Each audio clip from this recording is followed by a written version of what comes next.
दोस्तों अमीरी इतनी कि पैसों को रखने की जगह कम पड़ जाती थी। मिट्टी में गड्ढे बनाकर नोटों की गड्डियां उसमें रखी जाती थी। अपना प्लेन, अपनी सबमरीन, अपना जहाज और यहाँ तक कि अपना एक आइलैंड तक खरीद डाला था। एक दिन की कमाई अरबों में थी। दुनिया के टॉप 10 अमीरों की लिस्ट में भी शामिल था। मगर काम ऐसा था कि 100 मुल्कों की पुलिस उस शख्स के पीछे थी। दोस्तों हम बात कर रहे हैं एक ऐसे इंसान की जिसका नाम है पाब्लो एस्कोबार, जिसे आज भी सबसे अमीर डॉन कहा जाता है। ये ड्रग्स की दुनिया का बेताज बादशाह था। वैसे तो ये अपराधी था, लेकिन कुछ लोगों के लिए मसीहा भी था, क्योंकि ये लोगों की काफी मदद भी करता था। तो आज हम आपको इसी वीडियो में पाब्लो एस्कोबार के बारे में कुछ बातें बताने वाले हैं। आज हम आपको उसके पैदा होने से लेकर दुनिया छोड़ जाने तक की सारी जानकारी देंगे। पैदा होने से लेकर दुनिया छोड़ देने तक का ये पाब्लो का सफर किसी फिल्म स्टोरी से कम नहीं था। क्यों लोग उसे गॉड ऑफ ड्रग्स कहते थे और कैसे उसने ये सब हासिल किया। दोस्तों ये सब जानने के लिए बने रहिएगा हमारे साथ वीडियो के अंत तक। दोस्तों पाब्लो एस्कोबार एक कोलंबियाई ड्रग माफिया था जो कोकेन का काला कारोबार करता था। पाब्लो के भाई रॉबर्टो एस्कोबार की किताब द अकाउंट्स स्टोरी के मुताबिक वो कई बार एक दिन में 15 टन कोकेन की तस्करी करता था। 1989 में फोर्ब्स मैगजीन ने एस्कोबार को दुनिया का 7वां सबसे अमीर शख्स बताया था। पाब्लो एस्कोबार का जन्म 1 दिसंबर 1949 में कोलंबिया के रायो नेग्रो शहर में रहने वाले एक गरीब परिवार में हुआ था, जिस परिवार से इसे मिलाकर 7 बच्चे थे। पाब्लो अपने 7 भाई बहनों में तीसरे नंबर पर आते थे। पाब्लो की माता एक छोटे से स्कूल में पढ़ाती थी और उसके पिता खेती करते थे। पाब्लो का परिवार बड़ा था और उसके घर की इनकम कम थी, जिसके कारण उसका बचपन गरीबी में ही बीता था। इसी गरीबी को देखते हुए उसने अपने जीवन में आते ही गलत काम करने शुरू कर दिए थे। उन्होंने 10 साल की उम्र में ही क्राइम की दुनिया में कदम रखा और वो फिरौती, अपहरण जैसे कई गुनहगार गैर कानूनी कामों में लग गया। कहा जाता है कि पाब्लो के क्रिमिनल बनने के पीछे उसकी मां का भी हाथ था, क्योंकि वो बचपन में गलत काम करने पर रोकने की जगह उसे बढ़ावा दिया करती थी। कहा जाता है जब एक बार वो स्कूल में क्वेश्चन पेपर चोरी करते पकड़ा गया था, तब उसकी मां ने उसे मारने डांटने की जगह उससे कहा था कि चोरी करना गलत नहीं है, बल्कि पकड़े जाना गलत है। मां की इसी वजह से वो गलत राह पर चल पड़ा।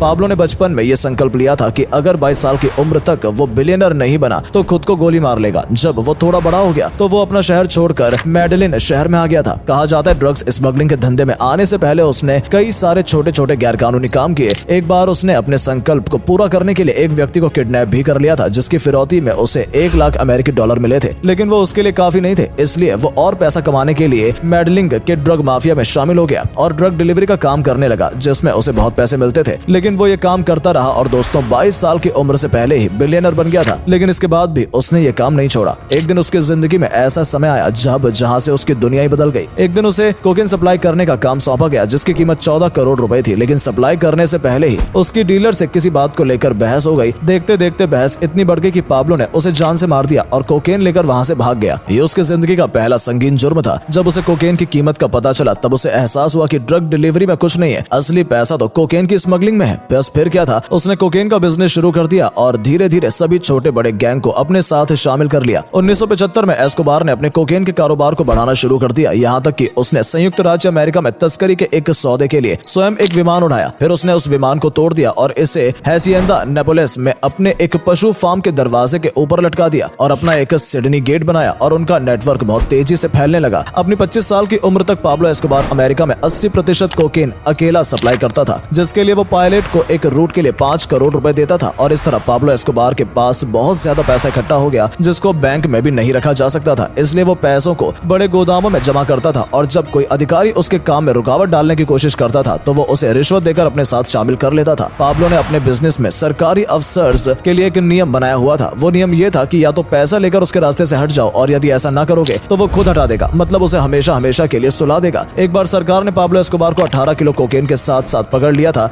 लेकिन पाब्लो ने तब जज को भी खरीदने की कोशिश की थी। जब जज नहीं बिका तो पाब्लो एस्कोबार ने उसको बड़े ही बेरहम तरीके से मरवा दिया, जिसके कुछ समय बाद सरकार ने ये केस वापस ले लिया। इसलिए जब भी कोई अधिकारी प्यार से नहीं मानता था तो पाब्लो उसे सीधे ऊपर पहुंचा देता था। दोस्तों आपको ये जानकर हैरानी होगी कि पाब्लो ने अपनी जिंदगी में 4000 से ज्यादा लोगों को मार गिराया था। उसने अपने नेटवर्क को बढ़ाने के लिए एक प्राइवेट आइलैंड तक खरीद लिया था, जहां उसने कोकेन बनाने की फैक्ट्री लगाई और ड्रग डिलीवरी के काम को बढ़ाने के लिए उसने प्राइवेट प्लेन, पानी के जहाज और साथ साथ सबमरीन भी खरीद ली थी। उसका दिमाग इतना तेज था कि उसने ड्रग सप्लाई करने के ऐसे ऐसे तरीके निकाले थे जो आज तक किसी ने नहीं सोचे थे। पाब्लो कभी प्लेन के टायर तो कभी मछलियों के पेट में भरकर कोकेन सप्लाई किया करता था। इसी सबके चलते वो कोलंबिया में ही नहीं बल्कि पूरी दुनिया का सबसे बड़ा ड्रग लॉर्ड बन गया था। पाब्लो के इन कारनामों में कामयाब होने की वजह से एक ये भी थी कि उसको लोकल लोगों का पूरा सपोर्ट मिलता था, क्योंकि वो उनकी हर तरह की मदद करता था। उनके घर बनवाता था, जिनके पैसों की जरूरत होती थी उन्हें पैसे देता था और जिनके पास कोई काम नहीं हुआ करता था उन्हें वो किसी न किसी काम में लगा लेता था। इसलिए वो मेडलिंग के लोगों का मसीहा बन गया था। 1976 में 26 साल की उम्र में पाब्लो ने 15 साल की मारिया विक्टोरिया से शादी की। उनके 2 बच्चे जुआन पाब्लो और मैनुएला थे। उसने 5000 एकड़ में फैला हैसिएंदा नेपोलस नाम का एक आलीशान एस्टेट तैयार किया था। उसका परिवार इसी में रहता था। पाब्लो एस्कोबार ये दुनिया का पहला ऐसा ड्रग बेचने वाला आदमी था जिसका नाम दुनिया के 10 सबसे अमीर लोगों की लिस्ट में लिखा गया था। आज भी इसे दुनिया के इतिहास में सबसे अमीर और सबसे कामयाब अपराधी माना जाता है, क्योंकि वर्ष 1989 में फोर्ब्स पत्रिका ने एस्कोबार को दुनिया का 7वां सबसे अमीर व्यक्ति घोषित किया था, जिसकी अनुमानित व्यक्तिगत संपत्ति 25 बिलियन अमेरिकी डॉलर थी। उसके पास बहुत सारे लग्जरी आवास और गाड़ियां थी और 1986 में उसने कोलंबिया की राजनीति में प्रवेश करने का प्रयास किया। यहाँ तक कि उसने देश के 10 बिलियन डॉलर के राष्ट्रीय कर्ज को चुका देने के लिए पेशकश भी रखी। उसकी एक दिन की कमाई 70 मिलियन डॉलर थी, जो कि आज के हिसाब से 11 अरब से भी अधिक होती है। उसका ड्रग शासन इतना बड़ा था कि दुनिया का 80% ड्रग का कंट्रोल उसके हाथ में था। उसके पास इतना पैसा था कि आप अंदाजा भी नहीं लगा सकते। जरा सोचिए, जो बंदा केवल ड्रग की तस्करी करने के लिए समुद्रों में चलने वाले सबमरीन का इस्तेमाल करता था, आप अंदाजा लगाइए कि उसके पास कितना पैसा होगा। उसे लॉर्ड ऑफ ड्रग्स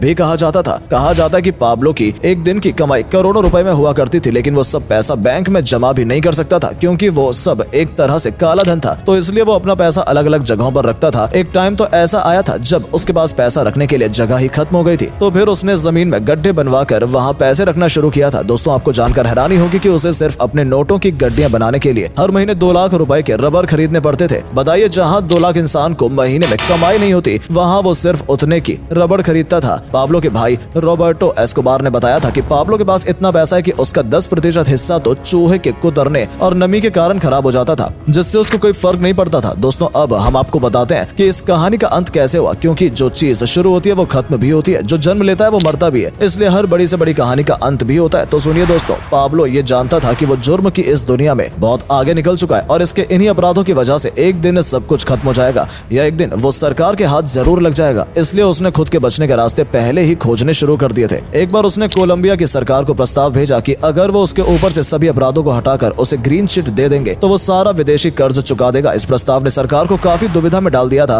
क्योंकि एक व्यक्ति को छोड़ने से सारा देश का कर्जा मुक्त हो सकता था, लेकिन अगर वो उसे छोड़ देंगे तो वो इसी तरह जुर्म भी करता रहेगा और चारों तरफ नशे को फैला देगा। इसलिए सरकार ने अपने देश के युवाओं को इस नशे से बचाने के लिए उसका प्रस्ताव नहीं माना। इसके बाद उसने राजनीति में घुसने की भी कोशिश की, लेकिन कहीं ना कहीं उसे लगने लगा था कि राजनीति भी उसे गिरफ्तार होने से नहीं बचा पाएगी। इसलिए उसने सरकार को फिर से एक प्रस्ताव भेजा, जो ये था कि अगर उसे उसकी बनाई हुई पर्सनल जेल में रखा जाए तो वो अपनी गिरफ्तारी दे देगा। और कोलंबिया की सरकार ने ये बात मान ली और फिर पाब्लो ने अपने लिए ला कैथेड्रल नाम की जेल बनाई, जिसमें वो रहने लगा। ये उसके तेज दिमाग की एक रंजिश थी जो कि सरकार नहीं समझ पाई थी। कहने को तो वो जेल में था, लेकिन वो उसकी खुद की बनाई हुई जेल थी, जो किसी 5 स्टार होटल से कम नहीं थी। उसके पास यहाँ हर तरह का आराम था और साथ ही साथ यहाँ बैठे बैठे वो अपने काम को अंजाम देता रहा। उसका ड्रग स्मगलिंग का काम नहीं रुका और इन सब बात का पता जब अमेरिका की सरकार को लगा, तब वहाँ की सरकार ने कोलंबिया की सरकार पर दबाव डाला। और कोलंबिया की सरकार तो पहले से ही उससे परेशान थी, तो कोलंबिया की सरकार ने उसका चैप्टर खत्म करने के लिए प्लानिंग शुरू कर दी। लेकिन सरकार की इस प्लानिंग की खबर पाब्लो को लग गई थी, इसलिए खबर पता चलते ही वो अपने कुछ दोस्तों को लेकर उस जेल से फरार हो गया। हालांकि दोस्तों, कोलंबिया की सरकार ने उसे पकड़ने के लिए सर्च ब्लॉक नाम की एक स्पेशल टीम बनाई थी। लेकिन दोस्तों, पाब्लो काफी शातिर दिमाग का था, तो उसे पकड़ पाना इतना सरल नहीं था। इसलिए उस टीम के द्वारा काफी खोजने के बाद भी वो नहीं मिला। फिर भी टीम उसे लगातार खोजती रही और आखिरकार 16 महीने बाद सर्च ब्लॉक टीम ने उसे खोज निकाला और फिर आखिरकार 2 दिसंबर 1993 के दिन शूट आउट में वो मारा गया। हालांकि दोस्तों, उसके जाने के बाद बहुत से ड्रग डीलर आए, लेकिन कोई भी पाब्लो एस्कोबार नहीं बन पाया। आज भी जब सबसे बड़े ड्रग डीलर का नाम आता है तो पाब्लो का नाम सबसे ऊपर होता है। तो दोस्तों, यही थी पाब्लो की कहानी। आज की हमारी वीडियो पसंद आई हो तो प्लीज वीडियो को लाइक और शेयर जरूर करें और कमेंट करके बताएं कि क्या आप पाब्लो के बारे में इससे पहले जानते थे। मिलते हैं आपसे हमारी अगली वीडियो में, तब तक के लिए धन्यवाद।